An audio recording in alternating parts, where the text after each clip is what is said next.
Bonjour à toutes et à tous.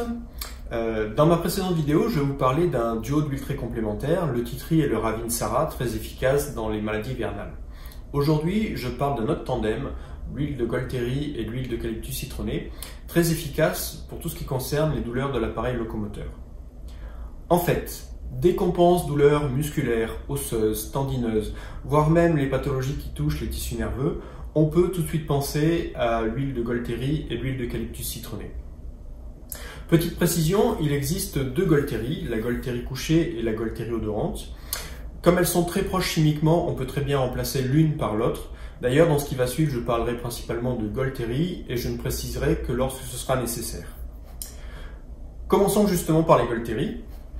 Leur nom leur vient d'un médecin québécois du XVIIIe siècle, Jean-François Gauthier, qui était médecin du roi et botaniste. Donc c'est un petit arbuste qui pousse principalement au Québec pour la Golteri couchée et qu'on retrouve plutôt dans les hauteurs de l'Himalaya pour la Golteri odorante.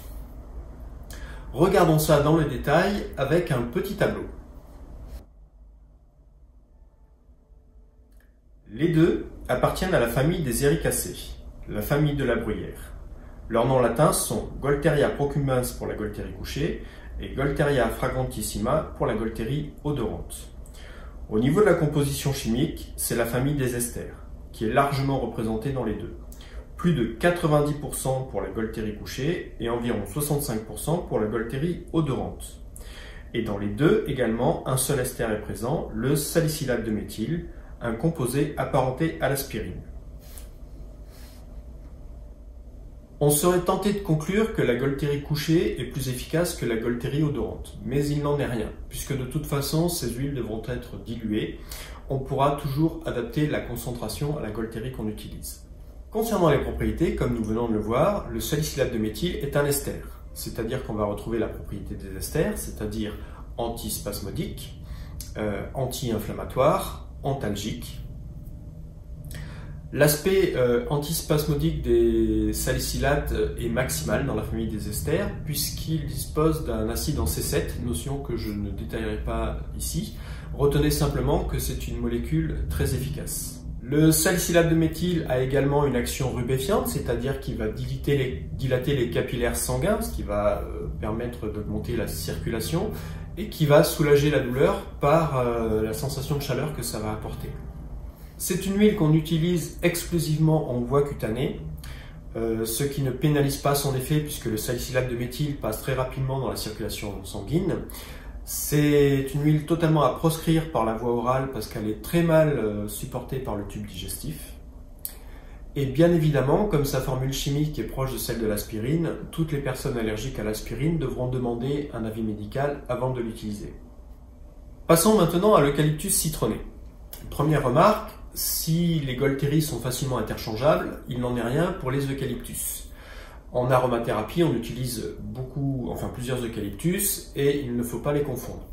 Il faut dire que les eucalyptus comptent environ 1000 espèces et variétés et il y a donc vraiment de quoi faire. Donc ici, on va s'intéresser principalement à l'eucalyptus citronné, qui est d'ailleurs le seul eucalyptus qui ne contient pas d'eucalyptol, le composé dont j'ai parlé dans ma précédente vidéo sur le tea tree et Ravintsara.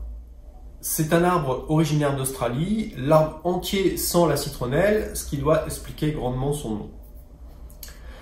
Comme pour les Golteri, je vous fais un petit tableau. Il appartient à la famille des myrtacées, son nom latin est Eucalyptus citriodora. Au niveau de sa composition chimique, on a principalement deux familles. Les aldéhydes monoterpéniques, représentant environ 50 à 80%, et plus précisément le citronnellal. Les monoterpénols pour environ 20%, avec du citronnellol, du géraniol et du pinocarvéol. Une précision, la teneur en aldéhyde varie beaucoup en fonction de la zone géographique de production.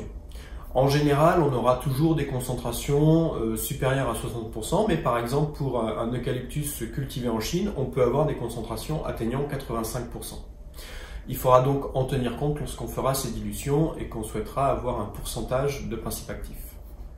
L'aldéhyde majoritaire ici est le citronnellal. On va l'utiliser pour son activité anti-inflammatoire qui va agir à deux niveaux, d'abord localement et ensuite sur le système nerveux central. Il a également une action rubéfiante qui va se combiner à celle de la Gualtérie et apportera également une action relaxante sur les muscles. Attention, les deux huiles ne doivent pas être utilisées pures sur la peau. Il faudra absolument les diluer dans une huile végétale.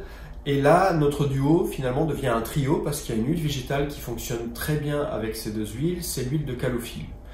Car elle dispose elle aussi de propriétés anti-inflammatoires, circulatoires et cicatrisantes. Donc finalement, c'est une huile très adaptée au massage antidouleur. Bien sûr, si vous n'avez pas d'huile de calophylle, vous pouvez utiliser une autre huile végétale, puisque de toute façon, la Gualtérie et l'eucalyptus vont faire le job. Mais si vous le pouvez, préférez l'huile de calophylle. Concernant la dilution, on ne dépassera pas 50%. Alors bien entendu, on adaptera de toute façon la dilution à la personne, mais jamais au-delà de 50%. C'est-à-dire que pour une fiole de 10 ml, on mettra au minimum 5 ml d'huile végétale et on complétera ensuite par les huiles essentielles. En général, 2 à 5 gouttes du mélange peuvent suffire en massage sur la zone douloureuse. On fait ça environ 3 à 4 fois par jour. On fait attention de ne pas l'utiliser de manière quotidienne ad vitam aeternam, c'est-à-dire que si on souffre de pathologies récurrentes qui ne peuvent être guéries et dont on fait juste de la gestion de la douleur, alors il est d'une part important de diluer un peu plus le mélange, c'est-à-dire que soit on utilise une huile un peu plus concentrée mais pas longtemps, soit on utilise une huile peu concentrée mais plus longtemps. Mais de temps en temps, il faudra faire des pauses en fait pour permettre au corps d'éliminer en fait les molécules apportées par les huiles essentielles. Dernière petite précision, après le massage, pensez à bien vous laver les mains et évitez de vous toucher avec les doigts pleins d'huile. Cette vidéo est maintenant terminée. Comme d'habitude, si vous l'avez aimée, vous pouvez la liker, la partager. Si vous avez des questions, vous pouvez la commenter.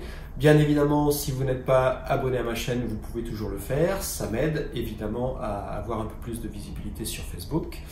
Quant à moi, je vous dis à très bientôt et vous retrouve pour traiter un nouveau sujet.